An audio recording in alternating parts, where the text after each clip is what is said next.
Correct. What's going on, guys? It's K-Dub here with another episode of Crypto Zombie. Welcome back to the channel. Hope you're having a great day today. Bitcoin and cryptocurrencies getting hit. Bitcoin is down over 5.5%. Most of the altcoins are getting hit even harder. So what exactly is going on? Well, you will notice that we have started to fall out of this ascending wedge pattern we've been talking about. Should you be panicking, though? I'm actually going to give you my opinion on that, but the one thing that people are actually pointing out right now is that while we are seeing this red in the crypto markets, gold, especially over here at gold futures, we are seeing a high. Well, it's not an all-time high, but it's the highest levels that gold has seen in about 8 years. So gold is acting as a safe haven asset while Bitcoin and cryptocurrencies are getting hit. In fact, you can see we got all the way down to about $6,810 overnight, and now we're just sort of hanging out. So I do want to talk about that, because not only is Bitcoin not really acting the way that you think it would be acting in a situation like this, but we're also seeing massive whale movements. In fact, we've had over 25,684 Bitcoin moved in just the past hour. Here's a transaction alone for 3,746, and in total, these transactions were about $186 million worth of Bitcoin. So why are we seeing this red today? Should we be worried about this Bitcoin falling out of this ascending wedge? What are the whales doing? Why is gold pumping? We're going to get into all of that today, but I also do have some pretty good news at the end of the video about some Bitcoin adoption, which I do think you're going to be pretty happy to hear about. So we're going to go into all that today. We're going to be super quick. Thank you so much once again for coming back to the channel. If you're not subscribed, definitely consider it. We do this for the most part every single day. And without further ado, let's hop directly into these charts. Now, we do know that ascending wedges do usually play out to be bearish patterns. So the question is, are we looking for a dump down to some of these previous levels of support, down at around 5,800, 5,400, or the dreaded $4,500 level? Well, I just want to kind of point out something. I have also been looking at the fact that this could just be a sort of flag pattern, right? Okay, now granted it could be a bear flag, but if you notice, we are still being supported by the bottom of this trend right here. So as far as this goes, we are still putting in a higher low for Bitcoin. Now, if we were to fall down, you will notice that we did originally have a rising triangle. That's what I was looking at, more of an ascending triangle. So actually where Bitcoin is sitting right now is really just the previous resistance of the triangle, right? Now, obviously, if we were to break back into the triangle, you are looking at about the 6.6K or 6.1K level. But overall, the good news for Bitcoin is that we are still above the 200 weekly moving average right here, which has been creeping up steadily over time. Currently, we are around $5,620. Keep in mind, when we had the major plunge, we were actually all the way down at around $5,480. Now, the next level for Bitcoin to beat is, of course, the 7.8K level, with the 21 weekly average right here sitting at around, it's a little bit lower now, around 7,700, but I am still keeping my eyes on the $7,800 level. So should you be worried? Well, we're going to get into that in just a second. But before we get into whether or not this is doom and gloom for Bitcoin, I want to point out some interesting data from Glassnode. Now, they do a lot of Bitcoin and crypto analytics, okay? And they say that the Bitcoin transaction volume is actually up 23% since last week. The largest holders of Bitcoin have also been extremely active. In fact, there's been 12 transactions totaling $186 million on the move. There were 6 transactions that were sent from crypto to an unknown wallet, where it could potentially be sold on the open market, okay? So they could be looking to do an OTC sale, although I don't know why they'd be doing it at these levels. 5 of the transfers involved have basically gone from crypto exchange to unknown wallets, and the remainder have gone from exchange to exchange. Now, here's the interesting thing. Glassnode revealed that the current number of major Bitcoin investors are extremely similar to 2016. Now, obviously, I don't have to tell you the big news, what we are anticipating. We do have the Bitcoin halving. Could it already be priced in? That is a possibility. However, interestingly enough, if we actually have a look at what's going on, 30 days before Bitcoin's 2020 halving, the number of entities holding at least 1,000 Bitcoin, or 6.92 million, is now just under 1,850 at the start of Q2 2016, which was several months before the previous halving. The numbers were almost exactly the same. Pretty uncanny, right? So basically they're saying that the resemblance between the two identical balance points in basically that the bulls, the whales, know what they're doing, right? They summarize that this trend implies that despite an uncertain market environment, whales remain confident that now is a good time to be accumulating Bitcoin, suggesting that they believe there is further room for growth. Now,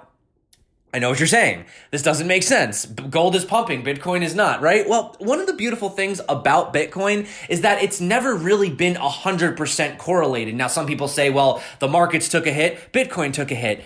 Yes, it did. But also, if you look at the recovery of Bitcoin's price versus the recovery of stocks, stocks are nowhere near where they were in the beginning of the year, whereas Bitcoin is very, very close to where we started out. We started out the year at around $7,100, and currently at the time of making this video, we're kind of hovering around the $6,900 level, which shows that Bitcoin, despite its crazy price action, actually has been a better store of value than really most of the stocks had you been invested in the stock market, right? Now, here's the thing. Scrolling down here, we do have analyst Keith Waring. You may be familiar with him. He does have his own YouTube channel. He thinks that major miners, Bitcoin miners, will probably continue to suppress the price, push the price down by selling massive quantities of Bitcoin in order to consolidate their positions. But he does think that it's to actually accumulate more Bitcoin in anticipation of the upcoming halving event, right? In fact, Tor Demeester says he doesn't expect a market meltdown, rather a gold and Bitcoin melt up. I actually retweeted this over on my Twitter.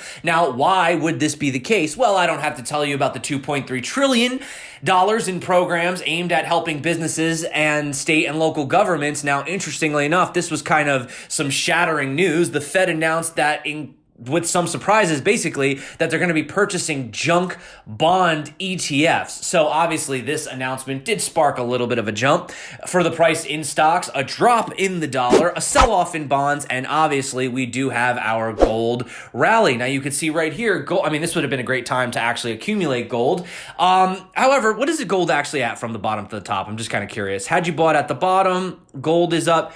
Okay, gold is up 67.65%. So really, Bitcoin is still really technically outpacing gold. But currently right now, it does seem like a bit of a FOMO situation. So why is Bitcoin not rallying? Why is gold rallying? Well, I actually have an opinion on this, and I do believe that gold is sort of the household name. It's been around a lot longer, right? If you ask somebody, about investing in gold, they'll say, yeah, gold's been used as money forever, whereas Bitcoin is relatively new and relatively speculative. However, I do want to point out one thing that Max Keiser said. This was over at Kitco News, so shout out to Kitco News. If you haven't checked them out, definitely check them out. I will drop a link below, but I just want to sort of play this clip for what he said, and and then we're going to have a little bit of a discussion after that. But people are beginning to come around to the fact that when they see that every single problem is being addressed by printing more money, when they see that in the market collapse of the past 2 weeks is met with $6 trillion in money printing and this idea of infinite quantitative easing,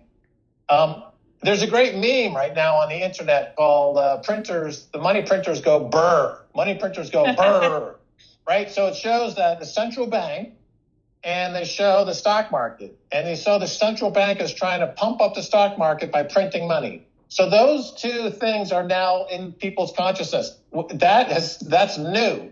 Nobody up until recently understood that the stock market is the product of money printing solely, that the companies are not earning more, the companies are not more productive, the companies are not better managed, they're simply buying back their own stock with printed money. And as a result, you have this enormous Ponzi scheme. And so the people understand that. And now instinctively they say, well, if I want to get out of the Ponzi scheme, where do I go? And there's gold, silver, Bitcoin. Those are your three life rafts. So gold, silver, and Bitcoin, those are your three life rafts. And it's not just Max Keiser that's recently come out with this opinion. We've seen Robert Kiyosaki also being very vocal. You might know him as the author of Rich Dad and Poor Dad, right? And a lot of the opinions that they've also spoken about is the fact that, yes, gold obviously is that household name. It's the one that a lot of people are familiar with. They feel more comfortable investing in. But gold is getting more difficult to acquire by the day. In fact, physical gold and and silver are getting very difficult to come by, whereas Bitcoin is still readily available to the average person. And once they find out about the significance, and have a look at this chart, Bitcoin inflation versus time, I personally believe that Bitcoin will continue to be the non-correlated asymmetric asset that everybody loves, but I do believe in time it will become sort of associated with that hard money, that hedge against the system, as people do sit in quarantine right now and realize how useless their dollars are and how screwed over they have been by the Fed and the governments and every other circumstance they're involved in. I do personally see Bitcoin coming out of the ashes like the phoenix from the flame. You let me know. You let me know, though. I could be dreaming. You guys know how I do feel about Bitcoin, but having a look right here, I do want to just sort of mention one thing sort of quick. You do have a lot of other coins that come out and they try to be like Bitcoin, or they compare themselves to Bitcoin. They're going to be the next Bitcoin. They're going to be better than Bitcoin. Well, just having a look right here, you can see this was actually pointed out by Lena Seich, and this is how much money essentially it would take in order to 51% attack coins. And as of yesterday, you could see that Bitcoin Cash, it would only take about $7,517 per hour in order to actually literally 51% attack the entire network, whereas you could see Bitcoin is around $587,000. If we actually come over to the site itself today, you will notice that the numbers are a little bit higher. So it's actually up to about almost 12,700, right? Bitcoin sitting around 575,000. However, this is really the thing to point out. If you consider how much money the Fed has printed recently, in fact, I saw an article that said they were printing the equivalent of about $1 million per hour. Well, considering that it would take about half of that to literally attack the Bitcoin network, that really puts into perspective how much money is being injected into the system right now, but also makes you realize how safe the Bitcoin network and how secure the network really is. In fact, if we come over here, a lot of people were freaking out sort of about this total hash rate drop, but if we really have a look at the hash rate dating all the way back to pretty much 2017 of April, or we can go even farther back than that all time, this chart is just crazy, you can see that we are still pretty much going in a parabolic uptrend for Bitcoin. So let me know what you think about all that below. Do you think that, once people find out that gold and silver are going to be so hard to attain that they will hop over to Bitcoin? Do you think Bitcoin has totally failed? Is its time over? Is it just is it dead? Which, if you do feel that way, I'm curious why you're even watching this video, but I am curious about that below. So I do want to get into one interesting bit of news today. We do actually have Poloniex. They say that they're launching an initial exchange offering platform. So haven't really heard much about these in the news recently, but interestingly enough, we do know that Poloniex was acquired by a group of investors, including Tron's Justin Sun. Yes, so they basically said that their new IEO platform called Launchbase is going to serve as a springboard to help quality blockchain projects grow and further development their ecosystem. Now, the IEO platform, together with their launch partner Tron, will promote user adoption through distributed tokens and professional consultation. Now, they did say that Tron's cryptocurrency would be the only eligible cryptocurrency for purchasing new tokens on the Launchbase. Where have we seen this before? We saw it with Binance when they had their launch pad, right, with you can only use BNB. The company basically said that they are scheduled for a sale for a Tron-based stable lending platform, Just. I wonder if the J stands for Justin Sun.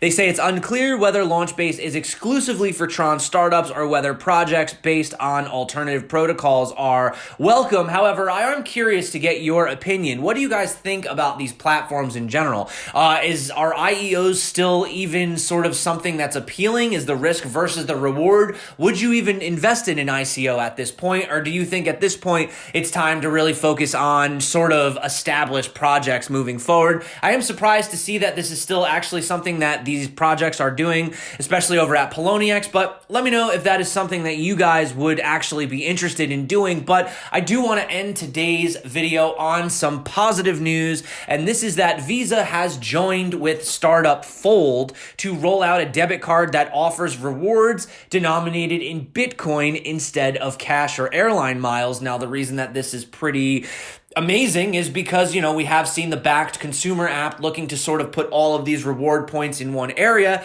And I do think that this is just more ways to get people exposed to Bitcoin. You can see that users will get credited as much as 10% of cash purchases made with the co-branded card in Bitcoin. And the cards are expected to be issued in July. Now, actually scrolling down here, I noticed right here, there was this comment. Sure, why not? Fiat, Bitcoin, both are backed by nothing. Once again, this makes me realize that a lot of people still don't truly understand the value of Bitcoin as far as what Bitcoin is backed by. Don't trust, verify. We have the miners, we have the math, we have the halving, we have the infinite supply. I could go on for days. But coming down here, I did like the comment by Autofocus. Looks like Facebook Libra Coin got a hard slap in the face, but unless Visa lets people transfer accumulated Visa Bitcoin to their own wallet, it's just fake Bitcoin points. The first rule of Bitcoin Club is not your keys, not your coins. Now, I do know a lot of people are saying that, we've already had stuff like this with my crypto cards as well. But hey, listen, it's all about options, right? That's the beauty of it, right? There's not just one company that manufactures cars. There's not just one company that sells computers, right? The fact that we have these options, people have different preferences. Maybe some people don't want to get the My Crypto card, but maybe they'll be interested in getting the Fold card or the Backed app or any of that moving forward. So that being said, that is it for me today. Thank you so much for coming back to the channel. Let me know what you think. Is it doom and gloom for Bitcoin and cryptocurrencies amid the fact that gold prices are absolutely skyrocketing as I'm making this video? Skyrocketing, give or take, really. From the dip, they are actually up 20%, which is pretty incredible. But let me know what you think. Are you trying to buy some gold? Are you selling your Bitcoin? Are you accumulating your Bitcoin? Are you buying altcoins? What are you doing right now? That being said, that's it for me. If you want to join a community of like-minded individuals who love talking about Bitcoin and cryptocurrency every single day, do check out my absolutely free Telegram group. It is above here. You can also subscribe to the channel. I do have links below as well. Check the pinned comment as well as the description. That's it for me today, guys. Hope you have a beautiful and wonderful start to your weekend. My name is K-Dub. This is Crypto Zombie. Until next time, stay crypto, and of course, peace out.